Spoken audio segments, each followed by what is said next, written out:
আজকে আমরা দেখব চতুর্থ শ্রেণী বাংলা বিষয়ের একটা প্রশ্ন।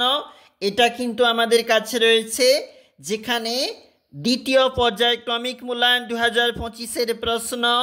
প্রথমেই বলা রয়েছে সঠিক উত্তর নির্বাচন করে লেখো 1 গুণ 4।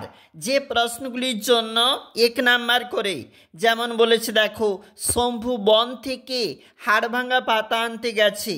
রয়েছে শূন্যস্থান পূরণ, বক্স থাকতে শব্দ চয়ন করে তোমাকে শূন্যস্থানে বসাতে হবে। শম্ভুর 12 বছর বয়স, আমি ছাড়া এই বাংলাদেশের মাঠে কেউ নেই। রাবণ চাচার বড় ছেলে আলী হোসেন খাঁ এবং একটা চরের ওপারে নদীর মধ্য সূর্য অস্ত গেল। দেখো, এগুলা কিন্তু 1 নাম্বার করে। মোট 4টি প্রশ্ন বলেছে, মিল করো। পাঠশালা হবে গুরুমশাই, আমি হন হন করে পা চালালাম, ছেলেটি সমুদ্রে আটকা পড়েছে, বেহালা বাজাচ্ছে।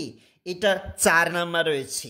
চলে যাব পরের পেজ, এটা 2 নাম্বার পেজ। এখানে রয়েছে শব্দার্থ লেখো, রয়েছে উত্তর, রয়েছে সমার্থক শব্দ লেখো, বিপরীত শব্দ লেখো, এবং যেখানে বাক্যের বলেছে সেখানে 2টি কর্ম খুঁজে লিখতে বলেছে।